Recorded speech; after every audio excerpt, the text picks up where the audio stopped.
I need my list, first of all. So we're just going to basically continue it. Well, they're split. They're probably going to be 2 different videos, so might as well just like...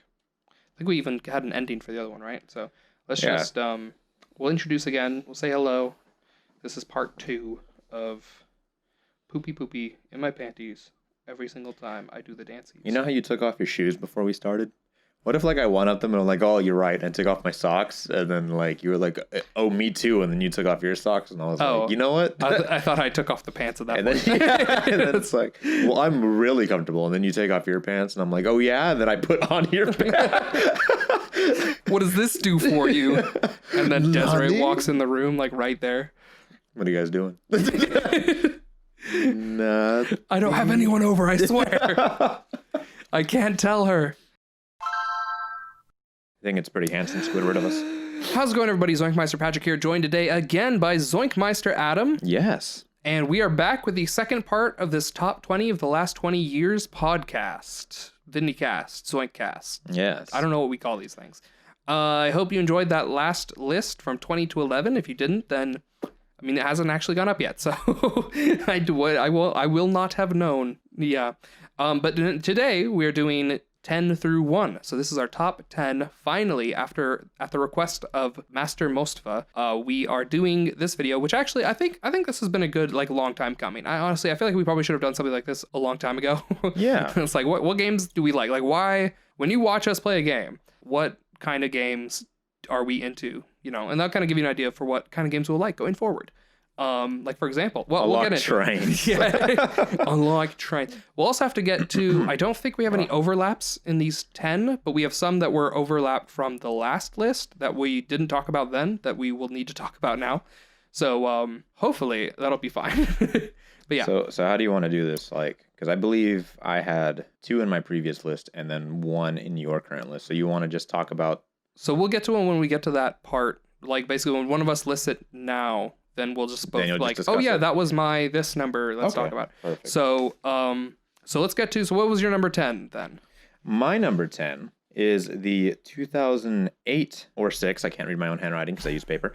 Midnight Club Los Angeles for the PlayStation 3. Oh yes. Tell us why you liked it, and if you can, why it's 10 instead of whatever. Number. If not, you don't want to say your number 10 before. Oh, that's right. I think that was the format we were using last time. My number 10 is Dead Rising 3. I specifically played the 2014 version on the PC, but though it originally came out in 2013 on the Xbox One. But I never played that version, so I have no clue if that's good or not. But yes, 2014 for me specifically, Dead Rising 3. Love that game. So, for you, Midnight Club, why do you like it? Why is it 10? If you can say, if not, then it's fine. Yeah, but it's, I also looked it up in the time he was explaining it. It came out October 20th, 2008 for a specific release since I couldn't read my own handwriting. It is 2008. So Midnight Club Los Angeles is this amazing, I still to this day have not found a game that does arcade racing this good. Okay.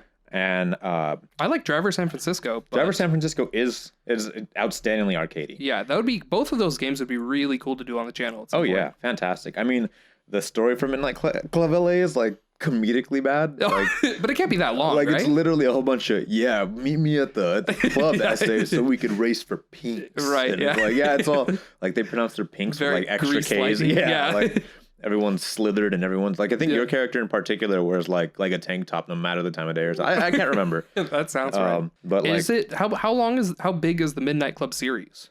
The Midnight Club series, I believe, is just like 1, 2, 3, and then LA. Oh, but each one has several editions. Okay. So like you can have like Midnight Club 3 and then like Midnight Club 3 Dub Edition and then like Midnight Club 3 Dub Edition Remix. There is a Midnight Club LA and Midnight Club LA Remix. And is Remix worse than Midnight It just comes Club? with extra cars. That's the only thing. All those special editions, they come out with extra cars. So I believe one of my favorite cars, the Mitsubishi Lancer Evolution Evo 10 is featured on the front cover. And I was like, oh, that's cool. They added that car in. And I was like, oh yeah, it's some of my favorite. They added that's all. They just added more cars. So do you think Remix is better or the original one's better? It's the exact same game with more cars. Like there's no story beats. Oh, and then they added they usually add maps. So I think there was like maybe I just wondered, you listed number 10 as not remix though, right? Or did I just hear you wrong? As not remix. Okay, so that's what I'm wondering. Why do you like not remix better? I mean, it's the same thing, right? It's like saying, oh yeah, I like this game and I like this game plus the DLC. Okay. Or it's like, it's just more cars. It's like, it's literally, if it was a different, like, yeah, if it was like added story, right? But you would recommend the remix edition. Yeah, I would recommend. Okay, all right. I was just making sure, like, to me, those games are synonymously the same. Right. I don't know if someone like checks it out, I don't know if they'd necessarily know that, like, make sure you grab the remix if you're interested. Yeah. Unfortunately, this game is kind of locked to the PS3 and 360. I don't know if it's on backwards compatibility for Xbox. Yeah. Okay. But essentially, I want it to come back. But that game has an irresponsible amount of car customization, like irresponsible for no reason. Yeah. And so the driving. This is a Rockstar game, by the way. Yeah. The driving in GTA 5 is a crappy version of the driving from Midnight Club. It is the map, the arrows, all that. It's a crappy version of that game. So if you play GTA 5, which most people do for some reason, except me and you apparently, yeah, the racing is literally the racing in GTA 5 is terrible, but it's a terrible version of the good racing in this game. But it's like the exact same thing. Okay. But with like literally hundreds of options for cars. Yeah. And like cheesably bad dialogue. Gotcha. Okay. Is it Rockstar? Is it the same company or is it just... Oh, Rockstar. That makes sense. Okay. Yeah, you can even like customize like the nitrous tips flame color. Like all yeah. You can like put vinyl coloring like on the inside of your car that no one could ever see. Like it's just there's way too much. It's way too much. That's what you need. Oh my goodness. Should we actually real quick go over just like real quick list your 20 through 11 in order so we know where we're standing? Yes, I'm sorry.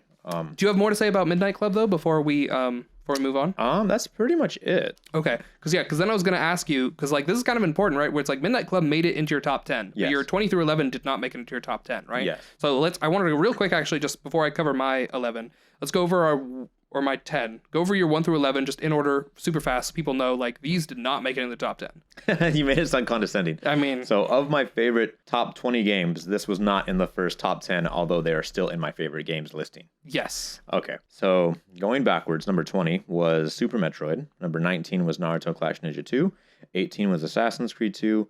17 was Prototype 2. 16 was Sonic Adventure 2 Battle. 15 was Infamous Second Son. 14 was Resident Evil 5. 13 was Mega Man X. 12 was Metal Gear Solid 3 Snake Eater. And number 11 was Marvel Spider-Man for the PlayStation 4. Nice. Okay. And then for me, my 20 through 11 were 20 is Ninja Gaiden Ultimate Ninja Storm Legacy. 19 is Wolfenstein The Order. 18 is Stacking. 17 is Grow Up. 16 is Nier Automata. 15 is Star Wars Jedi Knight Jedi Academy. 14 is Sunset Overdrive. 13 is Halo 2. 12 is Middle Earth Shadow of Mordor. 11 is Pandemic's Star Wars Battlefront 2. And then number 10, breaking the like top 10 list now. Your echelon. Yes. Yeah. Is Dead Rising 3. So why is that? Thank you for asking, Adam. Dead Rising 3... I just felt like it was like we were both like very fakely cheesy smiling news anchors who clearly hate each other, but like back to you. Yeah, have to love each scumbag. Other. Oh, if I wasn't with your wife. Yeah. Originally, funnily enough, when I first made this list years ago now, Pandemic's Star Wars Battlefront 2 was number 1 on this list and is now number 11.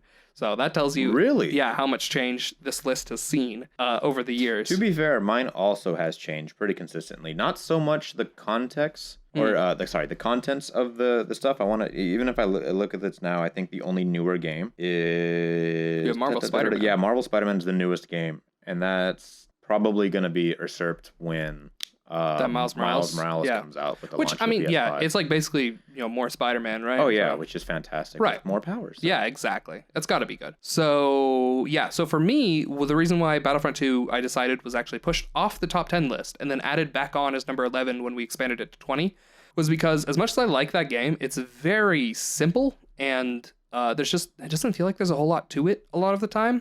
And I love the game and I played it forever, but just like it's one of those things where I don't have any like specific memories of the game other than if I were to be dropped into any map, I'd be like, oh, this Here again. We go. Yeah, exactly. But just no, general fun, nothing like specific. Yeah, it's the most just like general fun game ever. And so that's why it's like below the top 10 where it's like, it never blew me away. Like it might have like a long time ago, but today it's just like, no, it's just kind of a solid game. I don't know. Whereas Dead Rising 3 is also that, which is why it's number 10. It's only one above. Is like nothing in Dead Rising 3 is spectacular ever at any point in the game.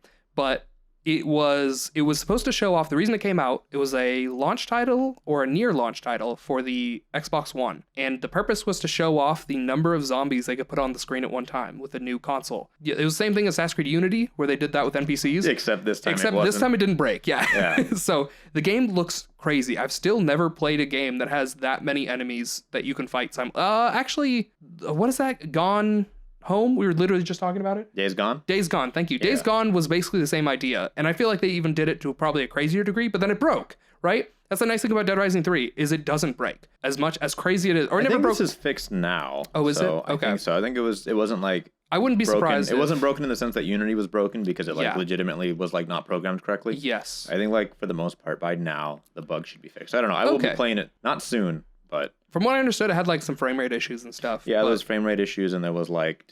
detection issues. There was like some of those weird things where like you just T-pose and kind of run around in T-pose positions. Yeah.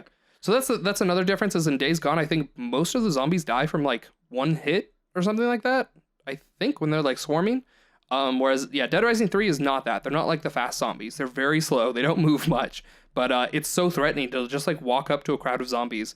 But then it's also simultaneously so satisfying to get in a car and run over all those zombies. Like, and then all the fun weapon combinations. Yes, that game is such a power trip. That's probably the biggest, other than something that's higher up on my list because it's more of a power trip. That's like one of the biggest power trip games. And I love the fact that, this game's so creative. It's like Ratchet and Clank, where you have like so many different weapons that are Ratchet and Clank. Ratchet and Trunks. There's so many different weapons, but in this game, like you have to make your own weapons. And so like you're just walking through and you'll see like an axe on the floor and you're like, oh cool, if I find a sword then I can combine those and make the defiler or whatever, It's like a lot of that where it's just like the whole time you're kind of like your weapons break easily, and that allows you to have a more like creative experience with a zombie murder game. So a lot of people don't like it because it's the first Dead Rising to sort of pull away from the comedy, whereas the first two were like very... It's okay because the fourth one tries too hard to bring it back, and they failed for the same reason. So at this point, I feel like I think it was probably just a time period thing, even where it's like today. I don't know if you could. There's so much jank that I think buys into that comedic factor that you couldn't pull off today to the same degree. So Dead Rising 3, I think, does a good job of it pulls away from the comedy, and then it's this weird in between of being like serious story but like comedic characters trying to do a serious story. So it has a very strange story, but I thought it was fun. I really enjoyed it. I love the bosses. They're all based off 7 Deadly Sins. I mean, it's just a great time. I was going to complete it. I think I did, but then there's DLC that I've never gotten into, and I want to get back into it because I love that game. Is that the Dead Rising that you featured on the channel with the Mega Man? Yeah. Yes. That's Dead Rising 3. Yes. Yeah. Okay. I could not remember which Dead Rising. And there's so many quality of life improvements. The reason I never liked Dead Rising before 3 is that the time limit made me too stressed out. Like I tried playing Dead Rising 2 and I just couldn't do it because of the time limit. You should play Majora's Mask. Yeah. So there's a time limit in 3, but the time limit is so big that you can do everything. You can go 100% it on your first playthrough. Really? Because time limit. Whereas the first 2 games you could not do that. You had to do Game Plus in order to get everything. In this game, you don't.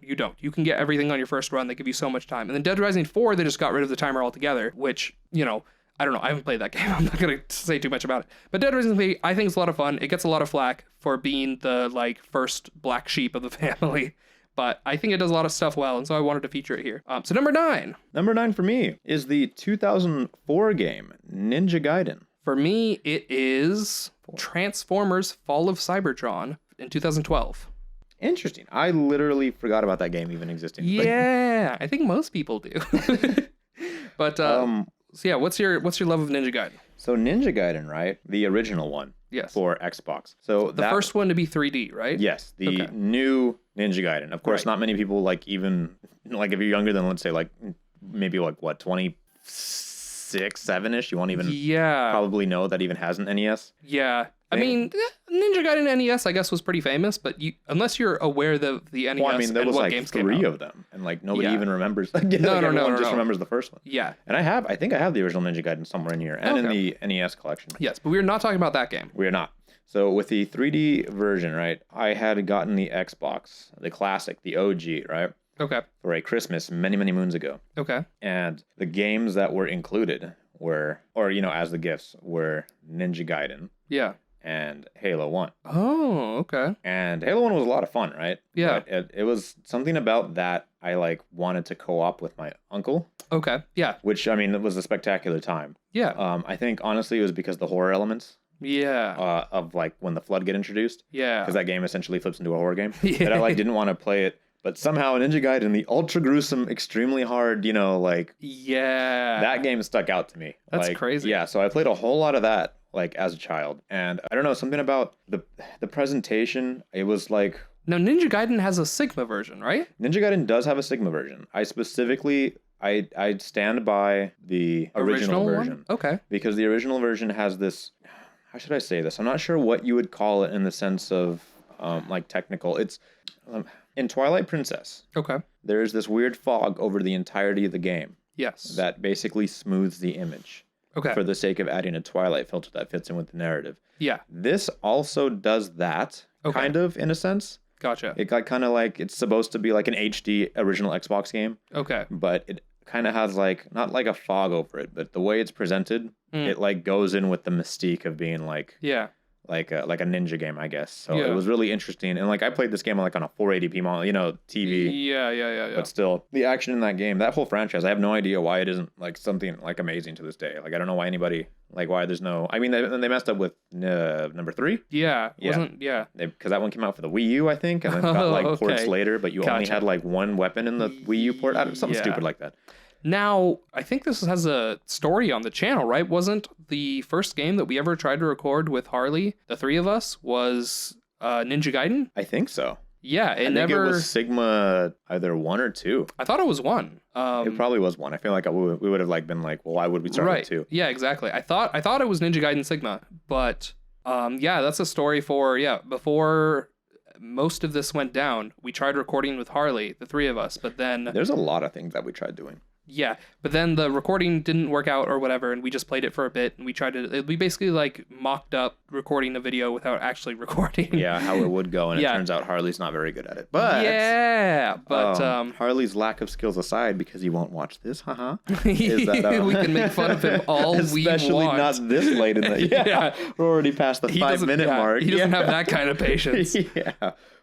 What's it called? Yeah, we basically did a mock-up, and then we didn't record anything. Yeah. For the sake of us not having the proper gear, or... I mean, this is back when the channel first started, so we were out here trying to make miracles happen. With this was before I posted a couple the Just Cause 3 video, even. Yeah, a couple... We're talking like a long time ago. Like blue microphones. Yeah. Like the... No, we were still using the Meteor. Snowballs? Yeah, we were still using the... Yeah, we didn't have anything else at that point. Oh, all we had better. was the Meteor. For all 3 of us? That's what I'm talking. Yes. That's the classic ZoinkMeister. Yeah, that's the same way we did with Miguel, too. Yeah. So for anyone who goes back and watches those previous videos, I think a good job was done. No, they're audio-wise, good. Yeah, for the definitely. sake of us recording with one microphone. I think they're kind of quiet, but I think they're good.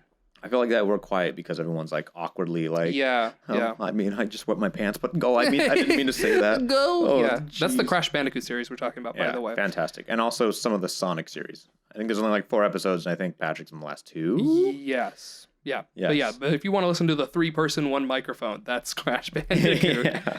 But anyway, so Ninja Gaiden. So tell us, why do you love it?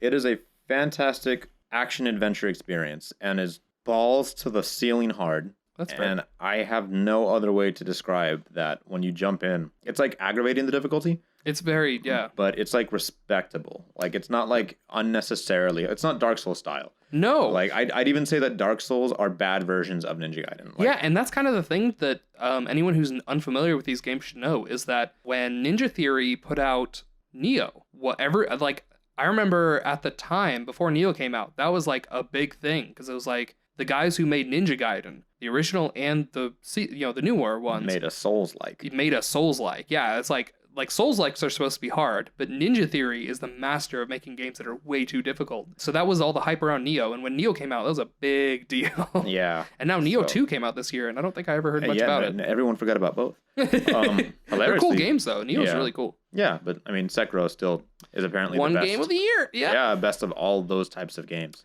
Yeah, it's crazy. Yeah, but I don't know. I'm sure Demon's Souls for PS5 is going to be a launch game of the year. What? Yeah. So anyway, go on about it. Let's not get into this. So, anyways, amazing action adventure, and it's like the story is kind of like ambiguously not there. Yeah. It's like, oh yeah, like something bad happens to your main character and your village, and now you're on a revenge path, and there's like not much dialogue after that. Classic. But the mechanics of like swordplay and like all the combinations, the bosses are fantastic. Is like, that the one where you get the unlabored flawlessness? Yes. If you take the wooden sword, which is this terrible wooden sword, at the beginning of the game, and you upgrade it 7 times, where most weapons only upgrade 3 times, it costs so much and it takes so much effort, but it turns into a giant like paddling ore called the unlabored flawlessness. But we found a farming spot that worked. Yeah, yeah. There's a farming. I think it's like late in the game where there's a bunch of piranhas that infinitely spawn, and if you have the nunchucks out, you can just keep killing them over and over and over again. Yeah. And it spawns so much yellow orb. But that weapon is like the best in the game. I think there's like even like a lightsaber in the game that I never got or something like that. Oh wow. But like that one is insane. It's like it cuts people's head off, and it's like a 5-inch thick ore. I don't know how it cuts people's heads off. Yeah, it's insane. Anyways, fantastic. I still haven't played an action game better than that.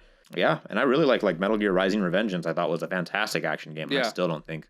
So yeah, you didn't like Sigma as much though because they got rid of a fog or they added a fog? No, it's just something about. I mean, it's a more clear. It's basically the HD PS3 version of that game. Okay. But something about like the memories I share, like using that specific controller, because I use the original Type S's controller, Xbox controller. It's not the Duke, the Fat Boy, but like the refined one. And then something about the fog that just it makes it look more. If someone wanted to hop into it today, would you say go for the original? Oh yeah, no, the Xbox Series X. I even think has like a 1080 super sampled to 4K 60 frame version that just came out. Wow. Okay. Or no, it's not the Series S. The Xbox One X. Okay. Which I'm sure will come to the Series X as well. Because everything's the same. Yeah. Or whatever. That makes sense. Okay. Yeah, I think it's fantastic. Then look into that if you're interested in very, very difficult ninja games.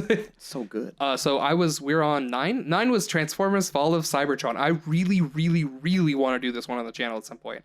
Like, really, really. Yeah, so. Like, Ninja Gaiden might be really hard and difficult to do on the channel, but like, this game is like, this was like supposed to be one of the first games I played on the channel. Really? Yeah, I never, so basically, like, if Gravity Rush hadn't taken as ridiculously long as it did, and then I ended up doing Marvel Spider-Man, and then a long time, cascaded from there, if Marvel Spider-Man hadn't come out, there is a good chance that I would have played, like, Fall of Cybertron on the channel instead.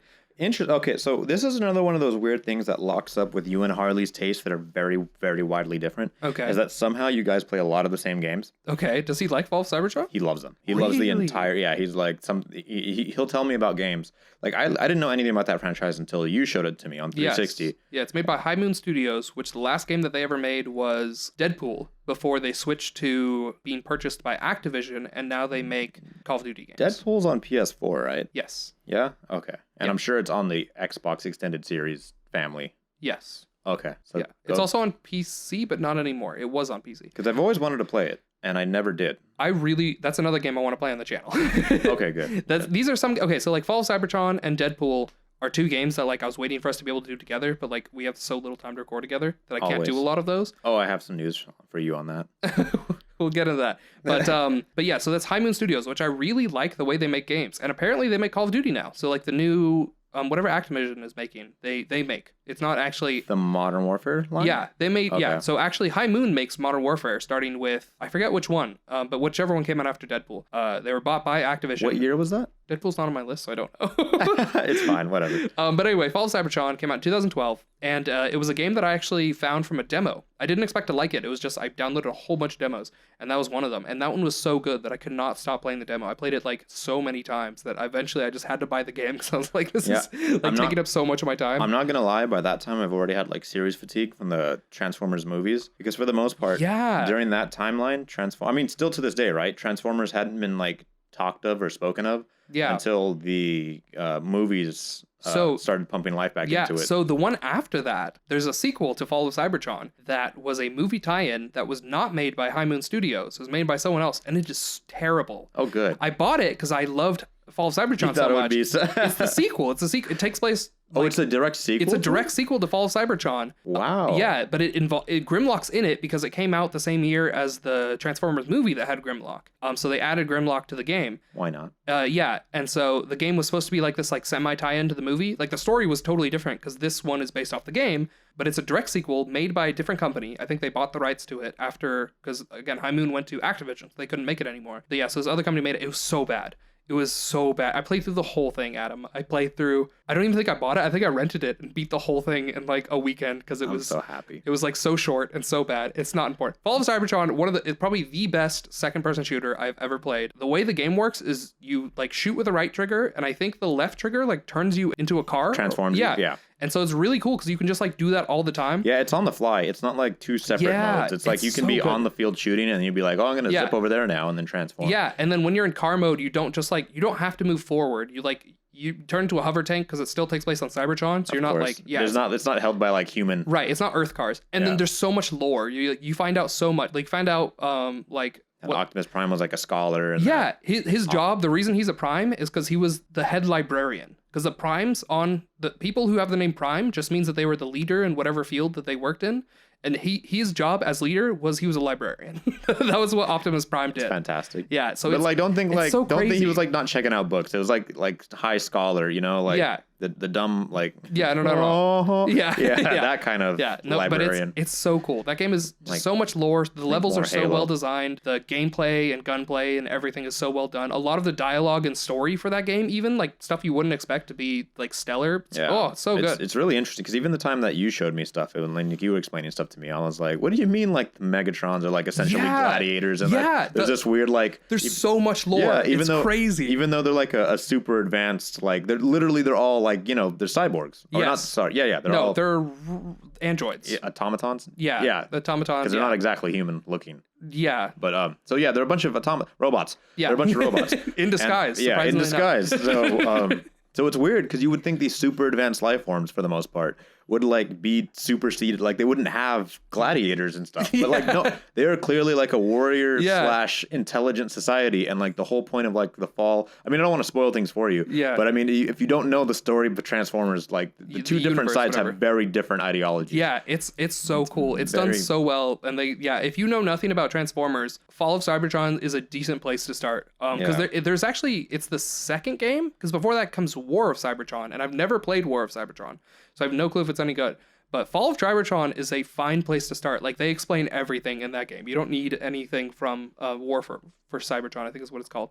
But yeah, so that's my number 9. It's like so many hype moments, but it's very short. It's very strange, which is why it's number 9 and not higher up. But it does a lot so well. So, all right, we're on to number 8. Number 8 is the 2014 release, Super Smash Bros. For Wii U.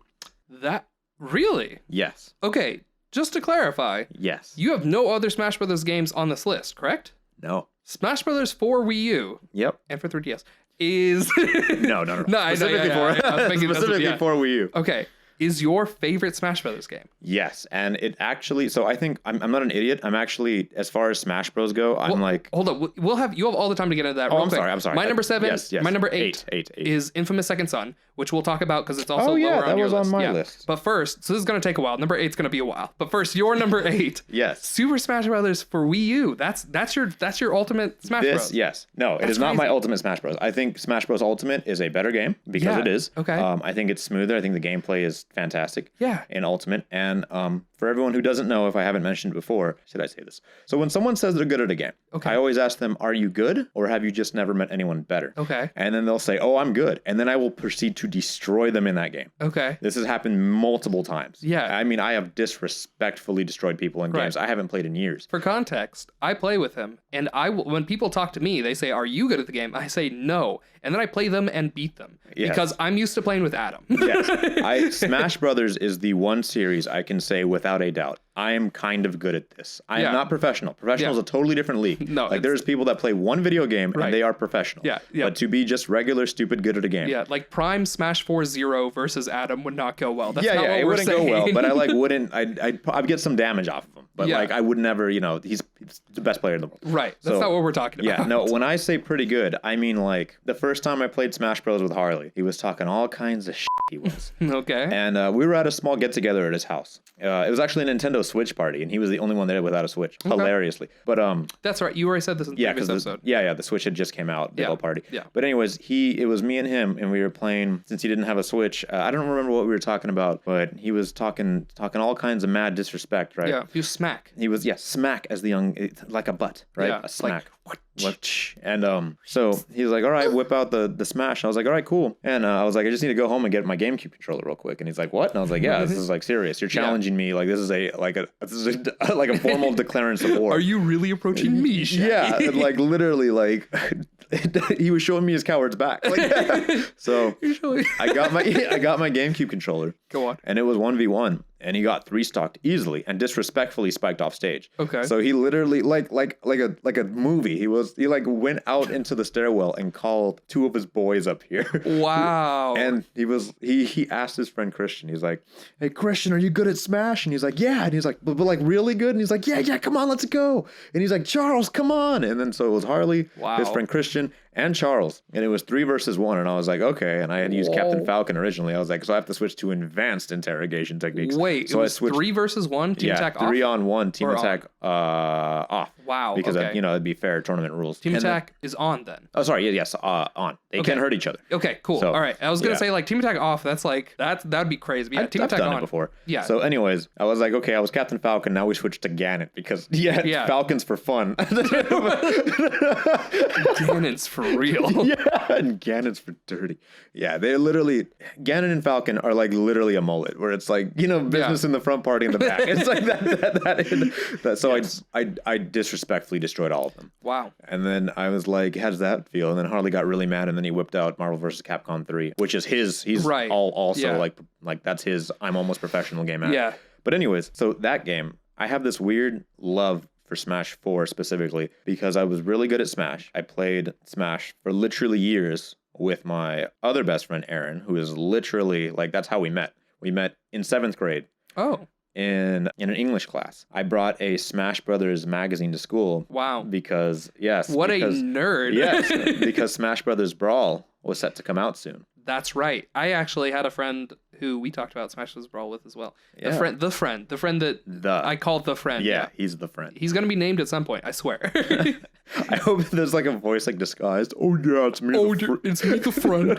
Hurry, I'm not secretly someone else. Oh yeah, they were pushing drugs at it. Yeah. That's like, but anyway, go on. So anyways, so I played, that's how we met over that. We played together for years, and we ended up, when we got our jobs, when we graduated high school, became freshmen in college now, and we both got our first jobs. There was like a party of 8. Yeah, names are not super important, but yeah, for the most part. We would play, because they came out for 3DS first, we would bring our 3DSs to work. On weekends, we would sometimes meet up at our apartment, and we would all have tournaments. Yeah. And we would have a tournament basically every 2 weeks. That's crazy. And it was just there was pizza. It was all fun. Yeah. We all worked together, all of us. So there'd be times we'd be like, oh, we're all going on break at the same time, and it would be a Smash Brothers tournament in the break room for crazy. 20 minutes. That's it was crazy. Fantastic. I literally have not, to this day, it was like the magic of Pokemon Go at launch, but just for me and my small group of work friends. Gotcha. And it was fantastic. I mean, it was so, I don't want to say bad, but it was so bad that I would get off at 9. Okay. And I would stay in the parking lot, and our other friends who would get off at 10, we would all stay in the same parking lot because one of our friends would get off at 11, and he would go on breaks outside to play. It was like that. We were playing in the parking lot. Wow. I literally have pictures of all of us playing, sitting on the floor behind our cars in the parking lot at our job, basically hiding from the boss even though we're on break or off work, right, in uniform, just so we could play Smash on the parking lot floor. And we were we're all freshmen or sophomores in college.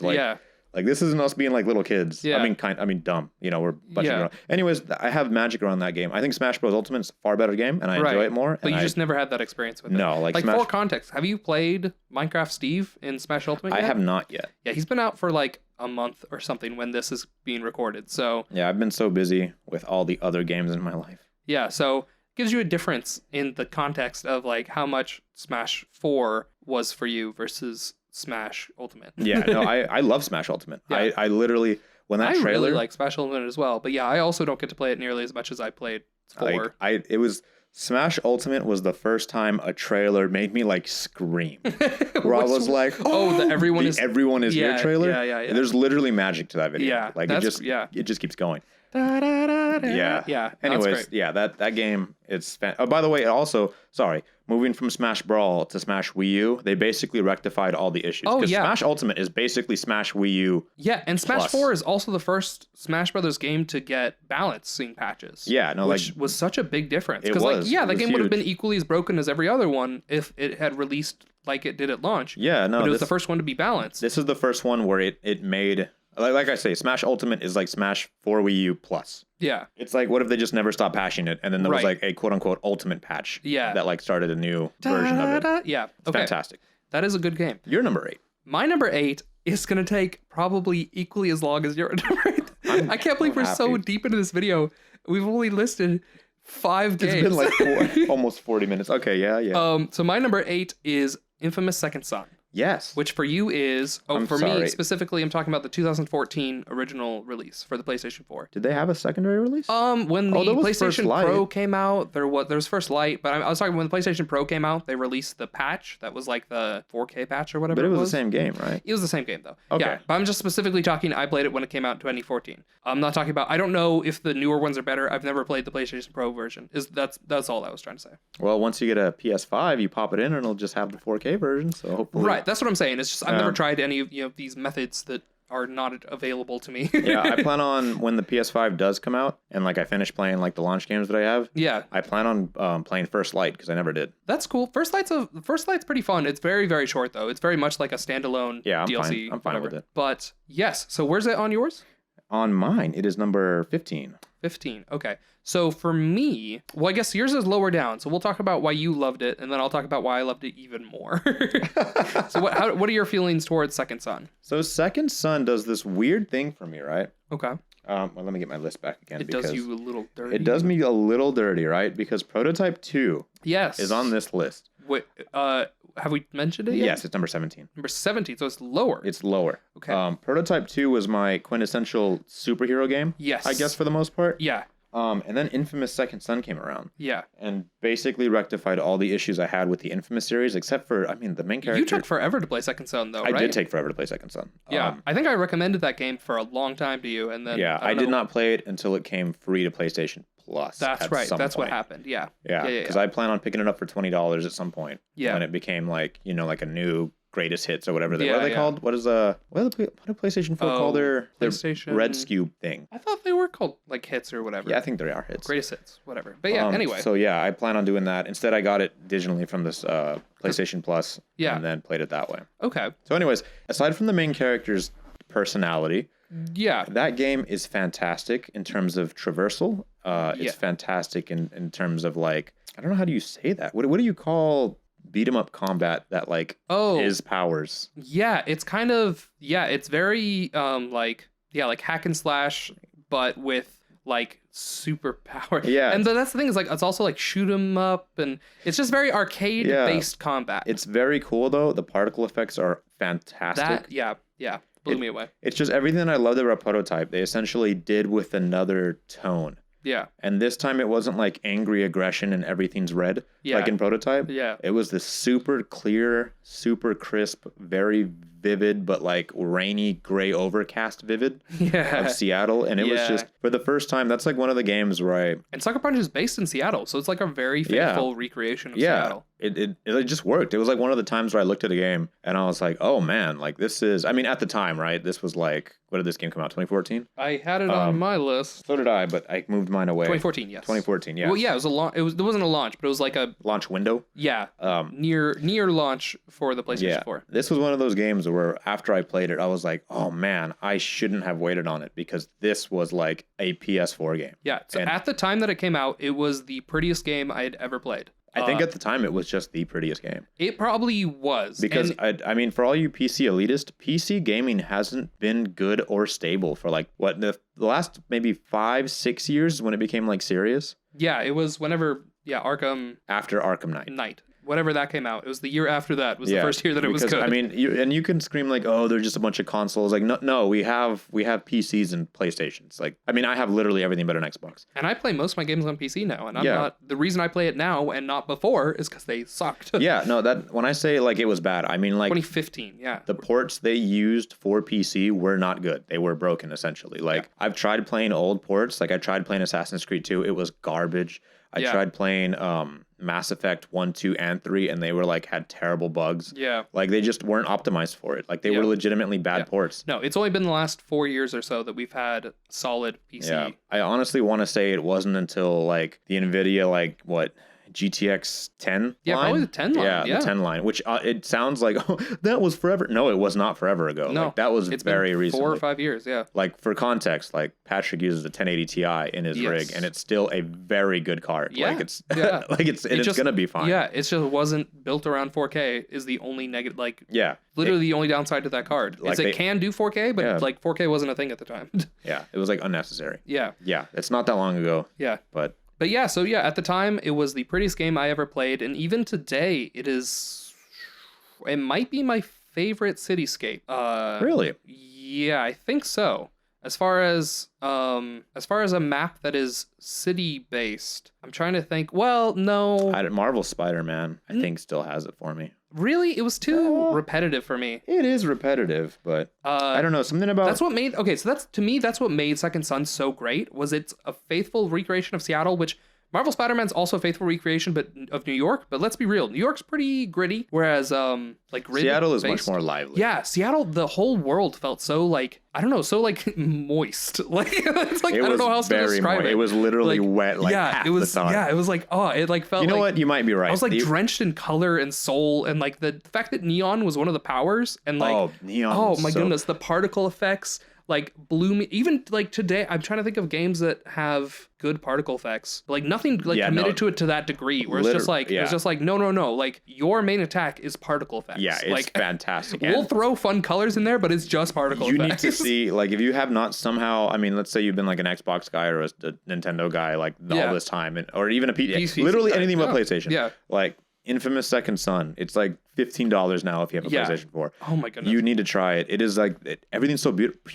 It's so good. So my favorite superhero is the Flash, right? Yes. And there haven't been any Flash games because how would you do that, right? Yeah. And it wasn't until I played Infamous Second Son where I was like, it's neon. Yeah. They did it. It's just not as... Yes, I've actually spent time in that game where I was talking to someone and I just ran up a building and then off onto a second building without touching, they were close to each other. Mm-hmm. I just infinity looped back and forth on those two buildings, just staring at the neon. Yeah. Because it looks so good. Yeah, no, if you made that yellow and you just made your character a red guy in a suit. Yeah. Or, a red suit, whatever, then you'd have that. You could always say it wouldn't be as fast. I was like, well, for the context, everything slows down. It doesn't matter. They did it.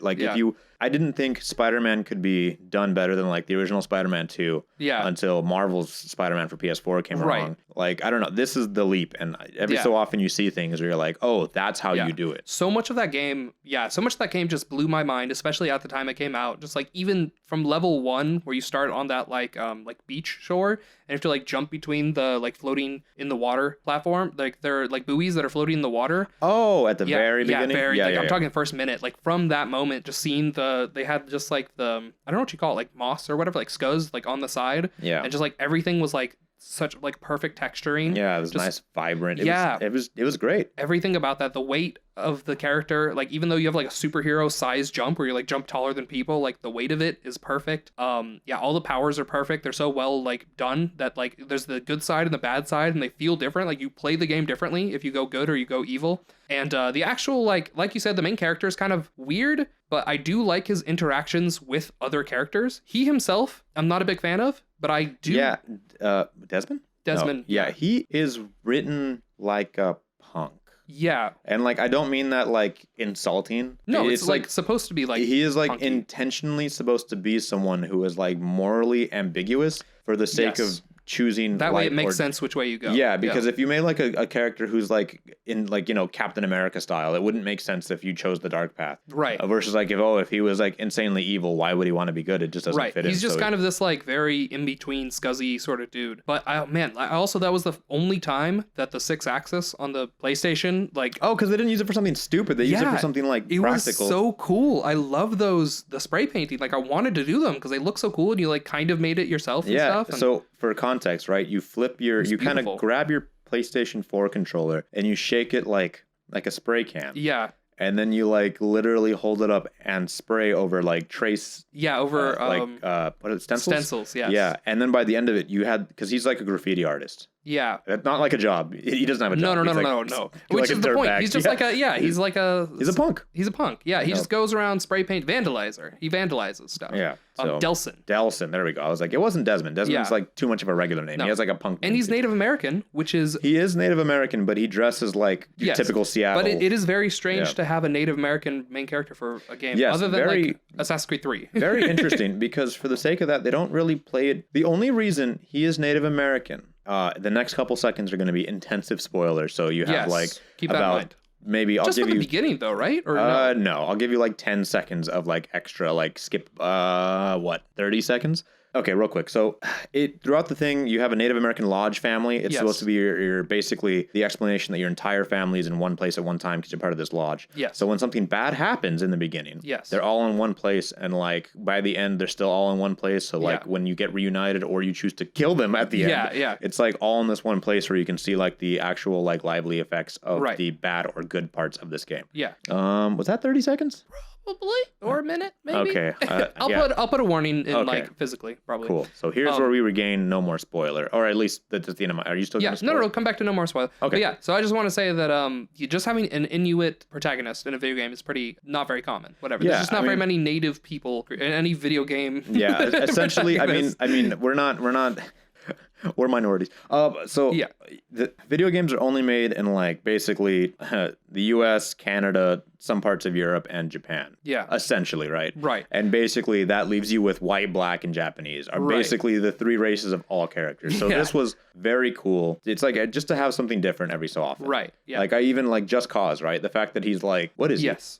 He is Costa Rican, Colombian, which it's weird. Yeah. He's one of those though, right? Like he's not Mexican. He's like something. No. He's like island Hispanic. Yes. Right? Yeah. I think the idea is so it's supposed to be Colombian. So he's an F1 driver. So I think it's supposed to be Italian? Yeah, I believe he's Mediterranean actually. Really? I that's the thing. His name is Rico Rodriguez, so he has a very Spanish name. So you'd think he would be in the Caribbean area because he lives on an island. So it has to be either Caribbean, but he drove F1. So I don't know. Maybe there are Caribbean F1 drivers. Is that a thing? Yeah, it's because he's like not the usual three flavors of character. Yeah. Like I don't know. He becomes a more recognizable character. Yeah. Because of it. Oh, it says, according to Just Cause 2, Rico was born in Mexico, but grew up in Medici, which is where the third game takes place. Never mind. So he's all over the place. Yeah. So flavors are fun. So he was born in Mexico, but raised in like Italy, basically. Yeah. So there you go. Or like Mediterranean. Yeah. I was mistaken because all the games take place in like island Hispanic locations. Yeah. But anyway, the point is that's kind of the idea is that he's like very not a white guy. Yeah, he's not white, he's not black, he's not Japanese. He's a very like equatorial person. Which is interesting because you can do, I guess not more, but I guess your character stands out because there's so less of that. We're getting like way too, this is like my next one. I know, we're totally off. Yeah. What so anyway, Infamous Second Son. Yes. So I personally, I don't like the main character. Just Cause is your deck? Yeah, it's my next one. It's number 7 for me.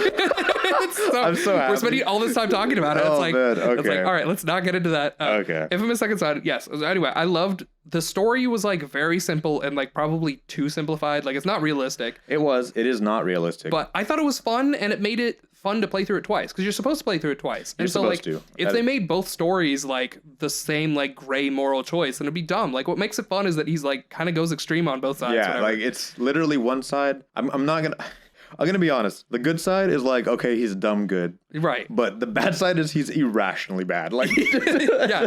The good side is like the more realistic. Like I would recommend playing through it and going good first. I believe every single Infamous you have both options, but the good one is the canonical ending. Yeah. Like every single time. Yeah, because So the good story makes more sense, but if you play it evil, he goes like hyper villain evil. You don't understand. And like they all do this. Like even in like Cole McGrath for the first 2 games, if like you were good and you went into a situation, he's like, I have to help these people, but these villains are coming. Where the other one is like, F these people. I want to murder. Like it's like total like murder. It's a huge difference. And like they still do that here. I mean, more sensibly than the previous 2 games, but still like dummy thick. Yeah. No, so it's a lot of fun, and it's like you said, it's probably my second favorite superhero game, I guess.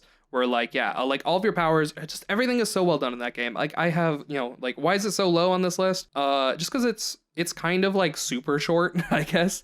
But everything it does so well and so crisp and like perfect. I have no complaints. So my number 7, let's get into our number 7s here. Your number 7. The 2009 release of Pokemon Heart Gold and Soul Silver for the DS. Nice. Real quick, actually, though, Infamous Second Son, I was going to say, I really love traversal mechanics in video games, and this, I think, is one of the first one. No, I also had Sunset Overdrive much lower, but that is one of the reasons Infamous Second Son is on here, but it's below my number 7, which I'm about to say. Yeah. Is because it has really good traversal mechanics, but this next one is even better. Which it's number 7 is Just Cause 3, but 2015 release, which I played on the PlayStation 4 of Just Cause 3. So you have Pokemon Heart Gold and Soul Silver. Tell us about it. So Pokemon Heart Gold and Soul Silver, right? I'm a huge fan of the Pokemon series, right? And not just me, like, my little family. Also, we have like stuffed animals all throughout the house. Yes. Of them and whatnot.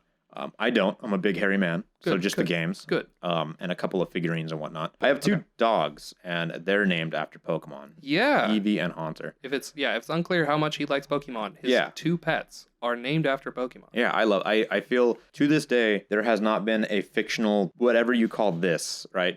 Like Pokemon, Digimon, Yu-Gi-Oh, whatever these like fictional.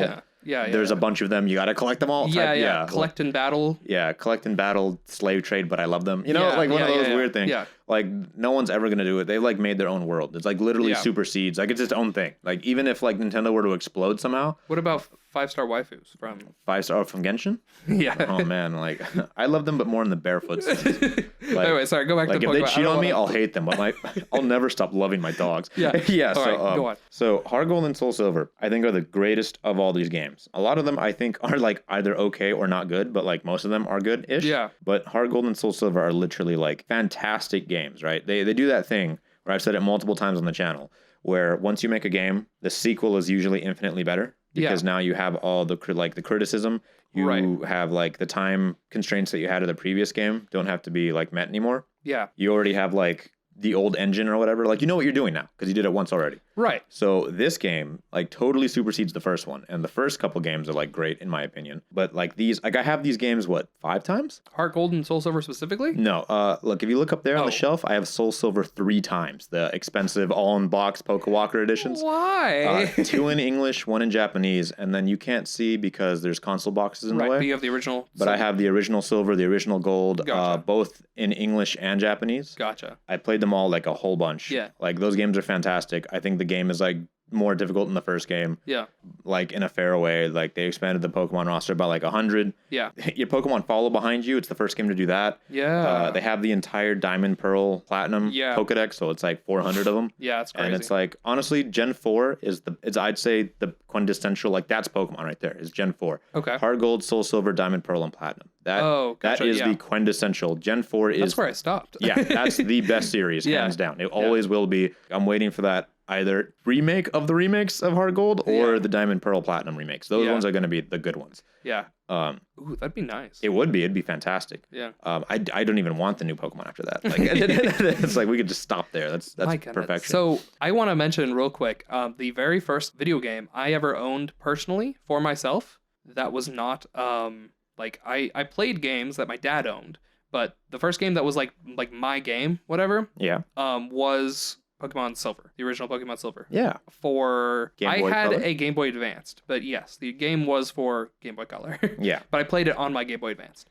So I just want to throw that out there. I love, I'm like with, if you had to pick a Pokemon game, the fact that you picked Heart Gold and Soul Silver, like I have no Pokemon games on my list, but if I were to throw one on there, Heart Gold and Soul Silver would definitely That's the one. Yeah. It's that one. It literally has, I mean, here's some spoiler, I guess. It's not really spoiler because it's half of the game. I don't know. Is that after you beat the first 8 gyms and the Pokemon Pokemon League, the original entire country from the first game gets unlocked. So the game is literally, after you beat it, it's twice as big. Yeah, so well done. I can't, like, the fact that they threw that in there was, another Pokemon game needs to try that. Yeah, I don't know why they haven't. Like, we don't need more of them, especially because the designs are getting awful now. Yeah, they're getting a little out of control. Like, those fossils that are just mixed up. Yeah. Like, those ones are terrible. That's weird. So bad. So, yeah, that one, I don't know. I've played that game so much. Literally multiple copies of it. Like, I can't get enough.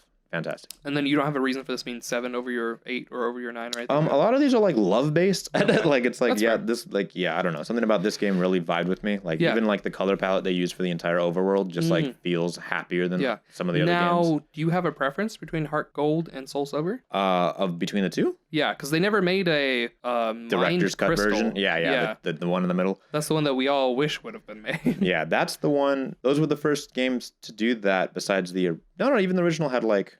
Yellow, yeah. So after Gen 4, because it was Diamond and Pearl, and then Platinum came out, but after Heart Gold and Soul Silver. Yes. Soul Silver. Yeah. They didn't have that remake. Yeah. Or I don't know what you want to... Yeah, what is that called? Like a director's middle step? I don't know what you would call that. It's like the same game. So the only difference between the two combined games... game version, whatever?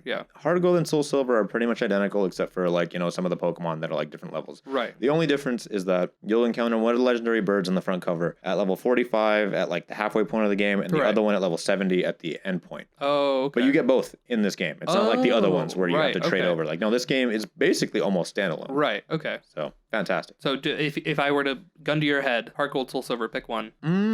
Honestly, I would say Gold. Okay.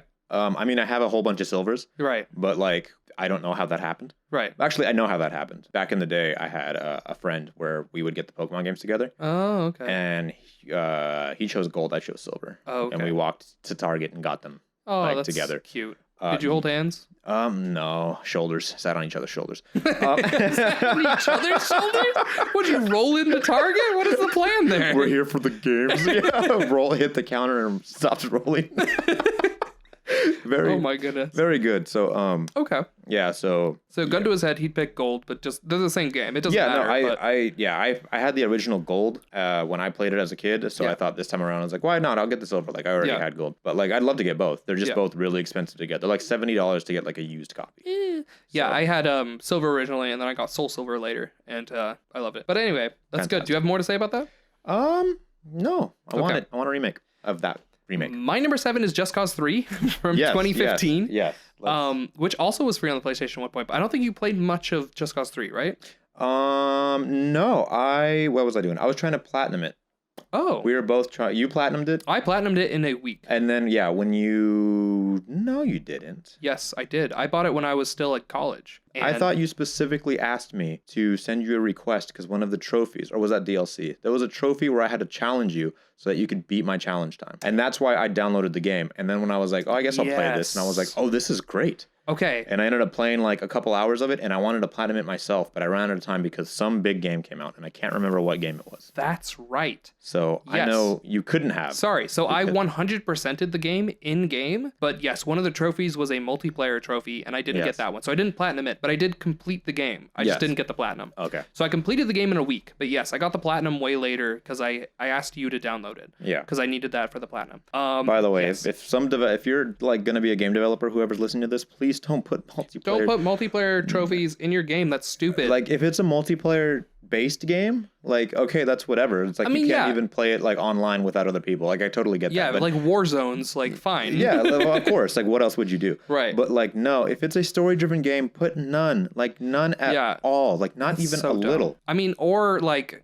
yeah, it would be cool if PlayStation made a way that the platinum trophy wasn't like you could have, they split it up. Like they have the trophies and like the add-on trophies and they're like you click on it and then it like splits it. Yeah. It'd be cool if they could do that where it's like the single player or online. Yeah, and so once you get all the single player trophies, you get the platinum, and then there's also like a second grouping of multiplayer trophies that just don't get you the platinum. It's so aggravating because not only like sometimes I just have a game that I will not have someone. Right. And it just doesn't make sense like for platinum specifically, like just because like in the future the multiplayer won't exist and you can't get the platinum for that game. Yeah, and then even if you can like argue like the multiplayer, you should have got it. Well, it's like, some of these games like, you just can't get them at launch. Like, it's like I didn't play this game. I got it for free later. Right. I guess I didn't buy this game. Right. I got it for free from a subscription, but I would have never bought it at launch. And then I ended up playing it and I was like, oh, I love this. You know, this is actually a fun game. But like now that I've fallen in love with it, playing it years later, I don't get to have the platinum because I showed up to the party late. Right. Yeah, like no one would know that, like Just Cause 3, I mean, lots of people love Just Cause 2. So when Just Cause 3 was announced, like, you know, people who knew about Just Cause 2 were mind blown, which is part of the reason why this game's so high for me was I played Just Cause 2, and Just Cause 2 is an incredible game. Like, Just Cause 2 would be in this place if there was no Just Cause 3. Just Cause 2 is an incredible game. This is not a, like, knock on Just Cause 2 because it's not on this list and Just Cause 3 is. Yeah. Like, we just didn't want to have overlap from the same series. So, yeah, no, Just Cause 2 is incredible. And so when Just Cause 3 was announced, it was so hype. It'd been 10 years or something, and the last time it had been 10 years between games was Duke Nukem Forever, and that game was doo-doo. That game was doo-doo. And the problem with that game, too, is it was consistently in development for like 11 years. Whereas Just Cause 3 was not. Just Cause 3, they only started working on it, although it was rumored forever. It was rumored for like almost those 10 years. But when it was finally confirmed, like everyone was like, this could either be terrible or they could knock it out of the park. And the development philosophy for that game is one of my favorite stories to talk about video games ever.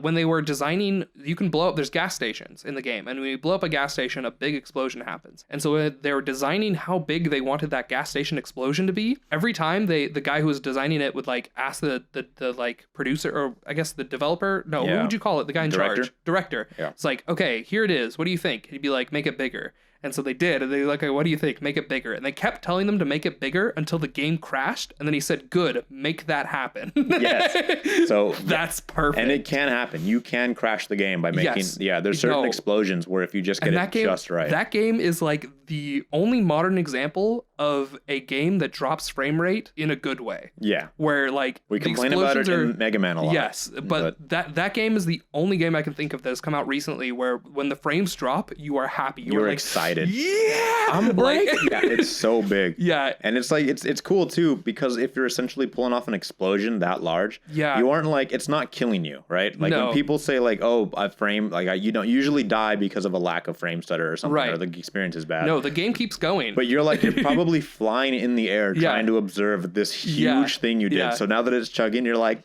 like you're screaming. It's so good. That game, and Just Cause 4 is so bad. Like they ruined so much of that game. It's not like they got rid of the chaos system. I played a little bit of it, and it was like, okay, well, this isn't as good as the third game. So the gameplay is like fine. It's just a matter of they changed the way that you take over bases, and they made it like way too streamlined where it defeated the purpose of like what made Just Cause good.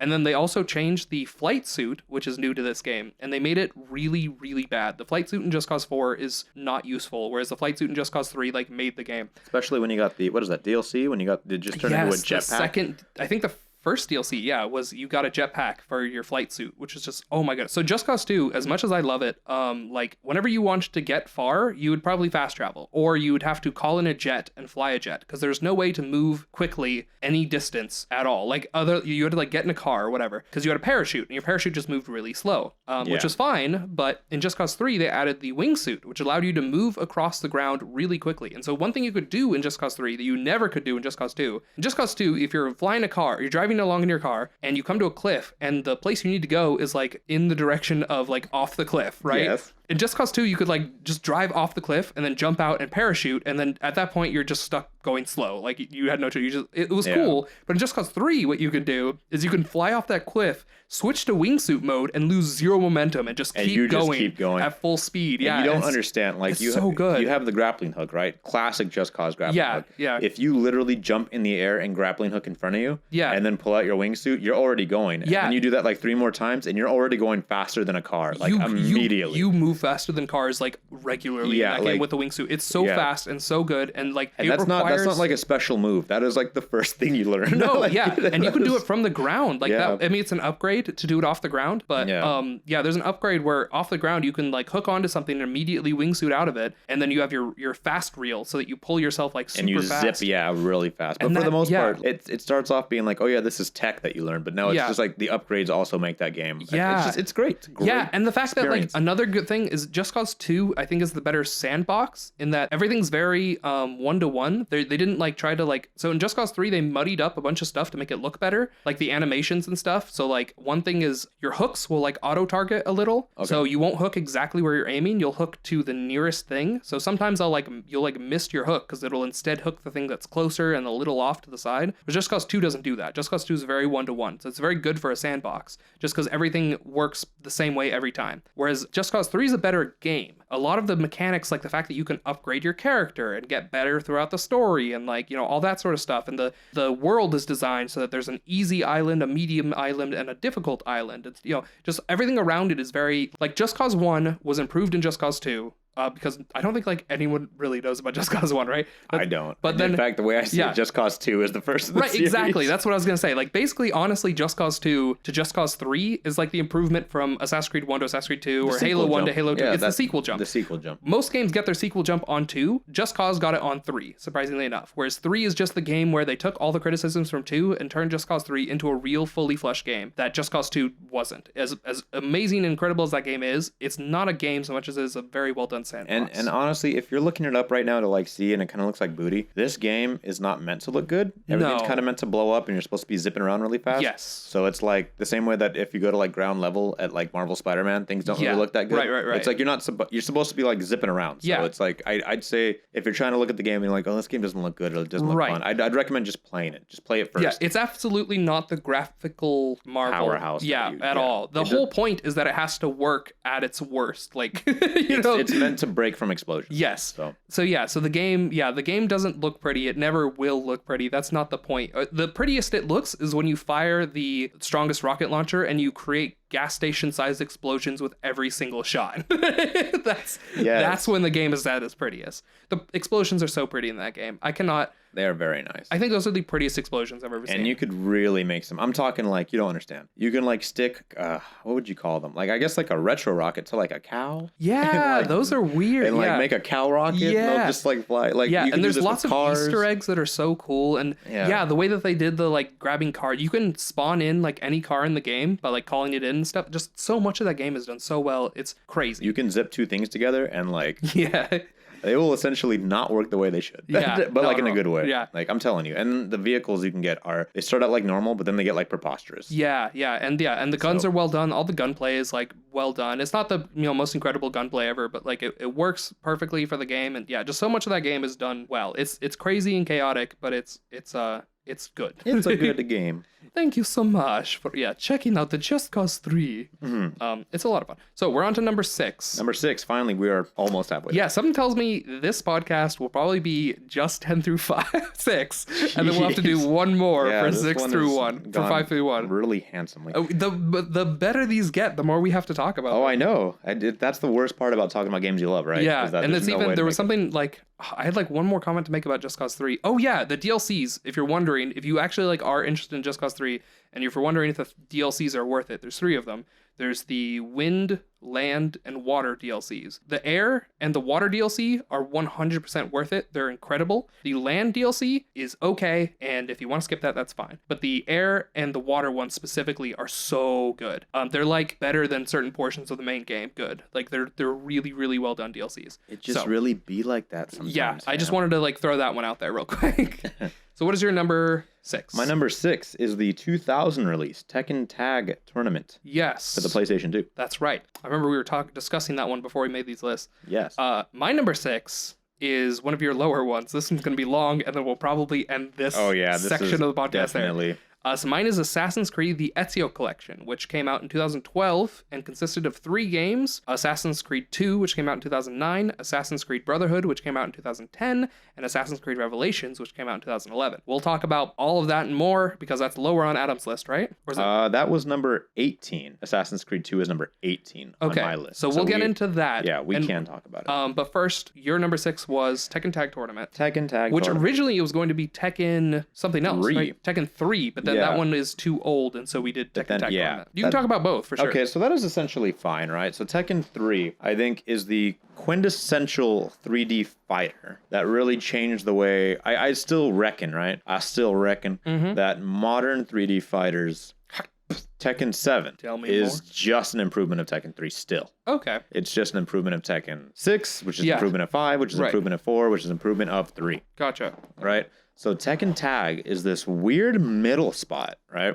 Interesting. Where the new, because Tekken 3 is a PS1 game, Oh, okay. where Tekken Tag Tournament was basically we need to get a game on the new system, right? So PS2 had came out. Yeah. So Tekken Tag Tournament is essentially Tekken 3 Okay. with much better graphics, like much better graphics, and like double the roster. Gotcha. Oh, okay. So like it brought in a bunch of wacky characters, right? Like you have Yeah. Roger and like Alex, the dinosaur. Yes. You have Tiger, the other like capoeira breakdance fighter. Yes. They just added in all the old characters from the previous games. They brought back in people that were like supposedly dead or whatever. Yeah. Are back in because there's an overarching narrative and storyline to the Tekken games, and there's like sometimes certain main characters aren't in one of the Tekken games because they're like dead or like they're supposed to be dead or like they're missing for this part in particular. Well, for the like story purposes, I'm off training, blah blah blah blah. They're Dead or Alive beach volleyball. Yeah, the Dead or Alive beach volleyball triple X edition, right? So that's happening. Tekken Tag kind of it's like a non-canon spit off of what's happening, where it just throws in literally everybody. Yeah. Dead or Alive. We're all here. Yeah, they're I guess that everyone. was the everyone is here of Tekken at the time. So it's literally Tekken 3, but with all this nonsense instead. Gotcha. Like, that's all it is. That's really cool. So it's essentially this game that I used to play it a lot with my uncle, like a lot. We'd sit in front of the TV, like crisscross applesauce style, back before TVs were like good. Tekken Tag Tournament is also the one that I have the most like fondness of, mostly because I know it from you. Like when we were going over this list and you had Tekken 3 on your list, I was initially like, oh, it's Tekken 3, and then I was like, oh wait, we can't do that one. They're like, I guess we'll do Tekken Tag Tournament. I was like, I thought you were gonna do Tekken. Yeah, Tag Tournament. because essentially, like I just have this weird thing with Tekken 3, right? Where I also played that one like a whole lot. Yeah. And then I honestly think the only reason I think it's essentially a better game to me is because it's very PS1. It like feels good. It like feels weird. Everyone's like super sharp nipples. It's like very. And then I recently 100% completed that game. On the channel, like what? 2? Yeah. Well, I guess not recently anymore. How long was that ago? Like a year, 2 years? Very long time ago. Yeah, like 2 years, I think. Shoot. So anyways. A year and a half at least. Yeah, I like completing games when I can, but I don't think I started really getting into completing games until... I always completed games. Shoot, I want to say... I've been a completionist. I've been living that life. Yeah, I did not live that life at all. In fact, you were kind of an inspiration for a lot of that too. Where like, because you really ended up knowing, Did you hear that, guys? I'm inspirational. Anyway, when I grow up, I want to be just like that. Yeah. So you really know the games. Like, like a lot of the stuff where I'd be like, who's Pequod? Like, you really know the game. I can't believe that you didn't know Pequod. To me, I don't know why. Pequod was like the biggest part of Metal Gear Solid 5 for me. I wish that was a joke, but like, I walked away from Metal Gear Solid 5 with like one memory, and that was Pequod. Yeah. But anyway, go on. Yes. Like, who's Pequod?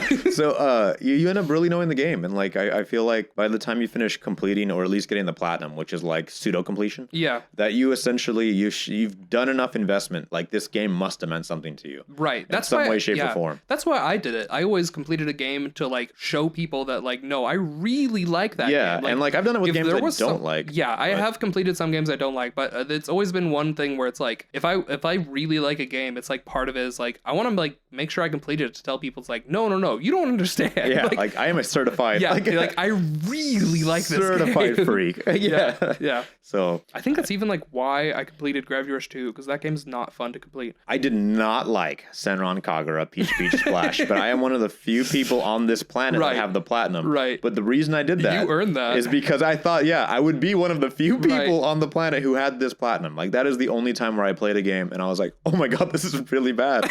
But I was like, no, I made myself a promise. I'm gonna do this. Oh my goodness. And to this day, you go to my PlayStation profile, you're gonna see a big old stinky platinum. And trust me, that hurt. That really hurt. That was like 40 hours of hurt. That was a lot of pain. Are you proud of that one? I am, because that, like, I don't know if I'm a sadist. I hope not, right? I don't like masochist. Pain. Yeah, I don't, because I don't know. That was painful to play, painful to watch, painful to show people. If anyone is familiar with Unus Annus, then they would know the following reference. You're not a masochist. You just want to prove what your body is capable of. Yes, I'm very headstrong. Yeah. So, and then the best part is when I went to the Anime Expo. Yeah. In Was that last year? No, Yes. it was the year before. It wasn't 19? No, was it 19? I thought it was 19. I think it was 19. Yeah. Okay, so when I went to the Anime Expo of 2019, we went through, me and Aaron, we went together. Because I was wondering if you're going to do it again this year, but then yeah, it happened. It happens. You know. Yeah. You know. Yeah. Unless you're a time traveler and the first thing you did was come to 2020 and then you looked at this podcast in particular, then you don't know. Yeah. Run. But we went through, all the anime stuff. We went onto multiple floors looking for merch and whatnot. And when we got to the video game portion where they have arcade machines and multiple little setups, I was super excited because they had Smash 4 up there, right? Oh, okay. And I was like, oh, dude, that's super cool. And I turned my neck to the left a little bit.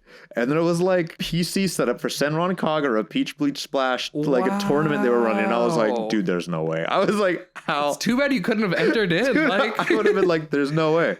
I was like, I mean, how many people could be good at that game, right? And all the stations were full. All those people had platinums. Oh yeah, they had gamer gloves on. They were serious. They were at the South Park World of Warcraft. Yeah. Oh my god, that's such a good. Yeah. They were. Oh man, it was bad. Anyways, yes. We're not talking about that at all. We're talking about Tekken Tag Tournament. Yeah, so Tekken Tag Tournament, right?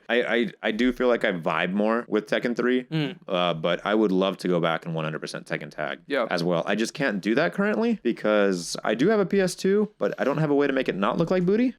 Yeah, so don't we all? I wish there was an update or some kind of box that somebody would release. How is it that we still haven't had HD boxes? The N64 is literally the choke point. We still don't have anything. We don't have the N64 or onwards. Nothing can be softbox emulated. Everything else you can get 1,000 cheap boxes to play everything else. Yeah. But N64, Saturn, PS1. I guess it's the jump to 3D. Yeah, but PS1, they even have PS1 emulation boxes, I think. And the what is it called? The Polymega, I think, did Sega Saturn and PS1. But that's the choke point. Literally N64 onwards. That's crazy. Not I don't know. So anyway, do you have more to say about Tag Tournament other than it's your Ultimate Fighter and? Yeah, I think Tekken 7 is better. But I mean, as far as right, seeing where things come from and having a lot of history with the game, right? Tekken Tag and your Tekken love 3 comes from 3 and Tag. Okay, yeah, that's fair. It's similar with Smash 4, where you're not saying Smash Ultimate's worse. You're just saying you had more time with. Yeah, I had more time. It means more to me, and I guess by the end of it, games that are multiplayer. I forgot what my 6 was. This one's gonna be long. Oh, it's gonna be long. Go for it. Oh man. Yeah, we're definitely gonna cut this podcast off after 6, and then next time we'll do 5 through 1. Yeah, which will be probably even longer. Oh yes, I'm sure. I lost my thought. What was the last multiplayer? Oh yes. So as far as multiplayer games go, and when I say multiplayer, I mean essentially couch co-op. Oh, okay. But I guess regular multiplayer as well. It doesn't really multiplayer meaning PvP, not PvE.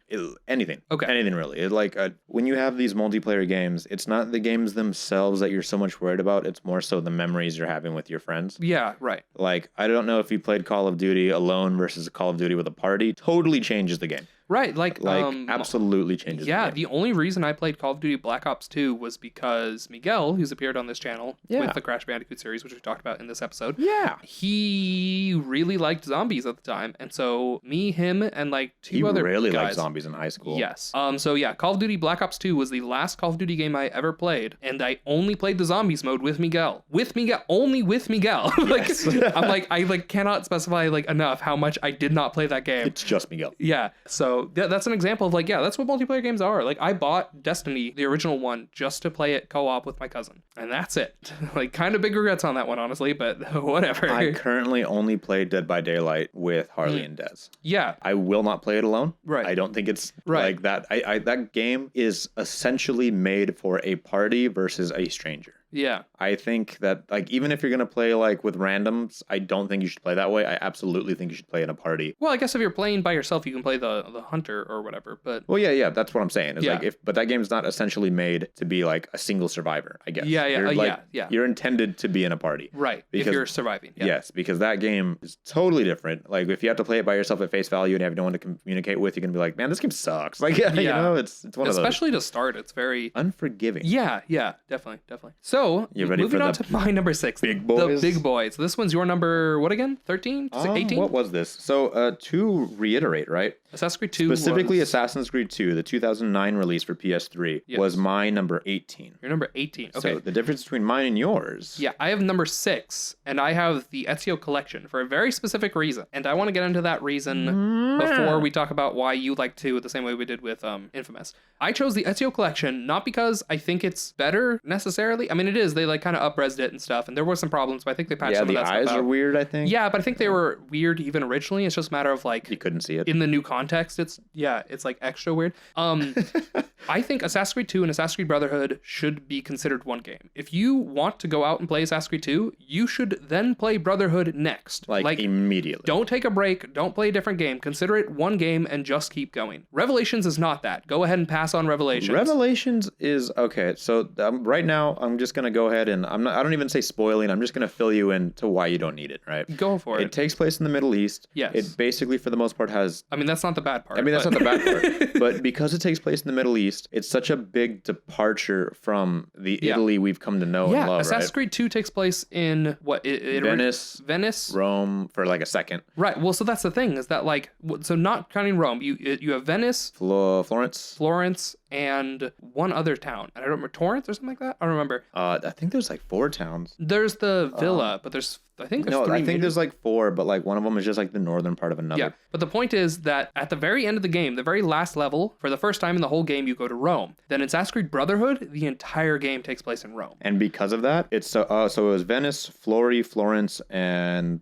Monteriggioni. That was the villa. Yeah, but Monteriggioni. Yes, that's right, Florence. So yeah, so that's the idea was that like at the end of Assassin's Creed 2, you go into Rome and you get to explore it like literally not at all. And then in Brotherhood, you pick up literally the last cutscene of Assassin's Creed 2 is the first cutscene of Assassin's Creed Brotherhood. It is like one-to-one. The exact same cutscene. They don't change it at all. It literally just it's not like the continuation. It came out the next year even, so like not even a graphical improvement. Oh yeah, you would think that it would be like you'd think it would be bad. Like, because it's so immediate. You'd be like, there's no way they made a whole game. Yeah, but no, it's just more Assassin's Creed 2. Like basically, I feel like the way I would look at it is Rome is so big, like the one city, that it's just the secret 5th city that they couldn't fit into 2 because it's so big. It absolutely feels like they just didn't have enough time. Right, and it's so good. Assassin's Creed 2 probably has a better story than Brotherhood, because Brotherhood, the story like falls apart a little in the middle especially, but the combat was improved so much. So basically, right, so they take the aged-old like counter thing, and they basically add chaining to it. Yes, and it sounds chain counter is so awesome. It sounds like it makes a huge difference. It changes the combat completely. It's like ridiculous. And Revelations has chain counter as well, but then they add enemies that are impervious to chain counter, and then they slowly add more and more of those enemies into the game as you get further along, but that by the time you're done, you're actually weaker than you were at the beginning of the game because they threw in the enemies that can't be chained, and they're in every single group. By the end of the game, there's an achievement in Assassin's Creed Revelations for killing like 10 guys in a single chain. It is not possible to get that achievement without restarting a memory once you've beaten the game, because at the end of the game there's just too many of them. Yeah, every group of enemies has one anti-chain, which is a group of 4 groups of enemies in those games. And then granted, by the time you have one group coming, maybe a second group join. So 25% of the enemies can't be chain countered in Revelations, which totally breaks the game, and it makes you worse as you play more of the game. It's so stupid. Yeah. I don't know why they made it that way. Dumb. But yeah, so going back, Assassin's Creed Brotherhood does not do that. In fact, it is really good, and it makes you feel like you've made an improvement as a character. It makes you feel like Batman. It makes you feel like Batman. Yeah, in Assassin's Creed 2, like you are trash, you're nobody, you're nothing at the beginning of the game. You're just a punk kid. You're infamous second son. You literally get into a fist fight with another punk kid and get hit in the face with a rock. Like and get a scar for the rest of the series. Yeah, but then hit with a rock. Yeah, and so like all this time, like Assassin's Creed 2, you're building up to this like big moment where you're like the ultimate like awesome dude, and then it ends. But then if you play Brotherhood, you get to like live that life of like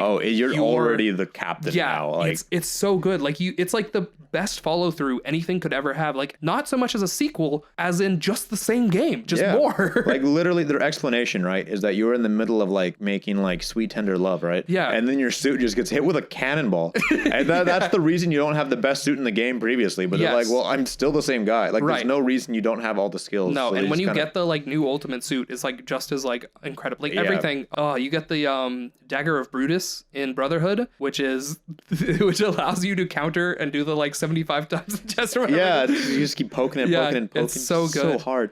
It's fantastic. And Revelations is a weird departure where the place, like the characters just don't, they just dropped, it literally feels like they just dropped old man Ezio in Constantinople. And like, that's it. Like Constantinople. It's so weird. And they keep doing this weird thing in Revelations where the game doesn't seem to have its own identity because it's basically trying to throw in portions of the original Assassin's Creed through memories, but through a new, like, oh yeah, old man Altair became like super grandmaster.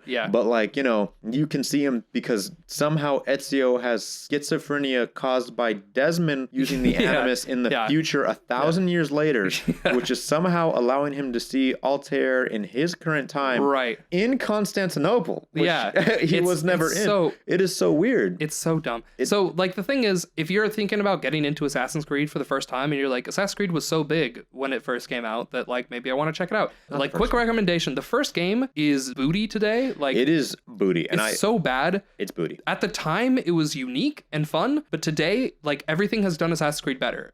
You can skip on one, just like look up like a movie or whatever of it. I wouldn't even say that. I mean, like, yeah, just so you know what's going on. Read a synopsis. Yeah, read a synopsis is even better. Assassin's Creed 2 had like this great story. It was so cool. It was like so memorable for a lot of people. And Brotherhood had a really good combat. It did a really good job with that. Then skip Revelations, it's dumb. Then you can go into 3, and 3 is a lot of fun, and it finishes Desmond's story. So if you get attached to Desmond from 2 and Brotherhood and 3 is the ending of that. Yeah, isn't that? Oh yeah, that is his name. That's actually Desmond. The guy who we were confusing earlier with Delson. Yeah. Desmond is from Assassin's Creed. Okay. And so 3 has the ending of Desmond's story. Totally forgot about that guy. And then you can play 4 because a lot of people like it, but it's not actually related. Yeah, and then after that, the Assassin's Creeds kind of go off in a different direction entirely. Yeah. But 2 and Brotherhood are the ones that we are committing to as being the strong suits of that, the pinnacle of that series. The reason why you hear people talk about Assassin's Creed today as being the like most roller coaster game series. It was literally Assassin's Creed 2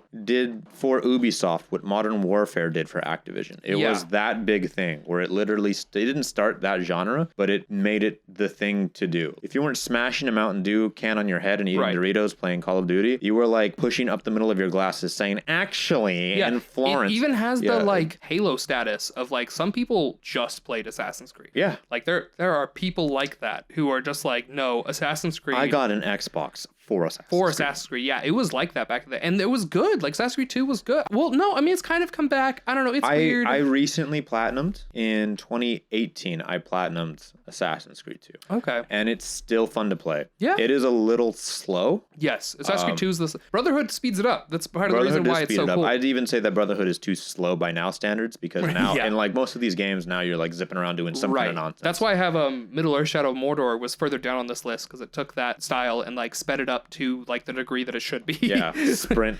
Sprint crouch. Yeah, that's Mordor is the best as far as like speed goes because 2 and Brotherhood are very slow, but Brotherhood's faster than 2, and 1 is doo-doo slow. It is literally almost comedically slow. Yeah, like Assassin's Creed 1. If you can beat Assassin's Creed 1 in 2020. You can directly. I have a Twitter. We have a ZoinkMeister Twitter. Oh yeah, and there's also an Adam of ZoinkMeister I don't even think I changed it. I think it's still Adam of ZoinkMeister. I don't think it's flipped over. Gotcha. You can like personally DM me, and I will like mention you like on the next like. Absolutely, hey, I will call out someone who completes Assassin's Creed 1. Assassin's Creed 1. I don't even think that game supports trophies. It might. Hold on. Keep talking. Vamp. So yeah, Assassin's Creed 2 and Assassin's Creed Brotherhood and Revelations is also in this list. But the Ezio collection is a really special like piece of history where like it was for me, it was like my awakening into the world of video games. That's why it's where it is on this list, is even though it's like old and janky and slow and like many games have done what it did better. The reason why it's still so high on this list for me, and it's not for Adam, is because I was not a video game guy until I got my Xbox 360 in 2009, December 2009, and then Assassin's Creed 2 came out, and that was one of the first games I got that wasn't like Call of Duty. Like it was one of the first, like even though today Assassin's Creed blew up and is such a huge series, everyone's heard of it. At the time, it was one of the first games that I found out for myself as being kind of this like fun out there experience, and I was like, this is crazy, it's so good. Like I got so into it, like the historical context of like you can like make your own art collection of like Renaissance art and stuff and like view it in the game virtually and like experience the world of Venice and like recognize like architecture that's still around today. Like I talked to someone who went to Rome and they're talking about like visiting this place and they loved it, and I was like, let's find it in Brotherhood, and we did, and we went to it, and he's like, yeah, that's it, oh my goodness, like it's there, it just is. It's so, and this guy's like really old, like I'm talking about a guy in like his 70s whatever who went to Venice, who went to Rome, and he was like, his mind was blown that like in the game, it's like all there, and it's like Assassin's Creed had the it's so good. What is it? Was it the Odyssey or was it the Origins? That what? Shoot, Assassin's Creed did such a good job recreating, because I think after Syndicate, no, honestly, even like pretty much 2 onwards, they've been really like pretty good about getting their stuff 1-to-1. Yeah. But I think it was Syndicate. That's the one that takes place in London, right? Yes, Syndicate's in London. That one, I believe they like specifically hired like professional like museum and like archaeologists to get the perfect architecture down. And I think they did such a good job in either Origins or Odyssey that they have a tech demo meant specifically to teach students. Wow. Because they recreated these like these areas so 1-to-1 that it's just an in-render thing. Yeah. It's really weird to see a teacher like, all right, kids, bust out your Assassin's Creed. Like just even the word assassins. Yeah, even when 3 came out, they were talking about how they had to look at like ancient maps of Boston to create the city as it was at this time period. Oh, yeah. And it's like their commitment to the world. It's a lot of effort. Is unparalleled. Like as much as like Call of Duty has fallen apart as being like, Call of Duty shoot a man, like just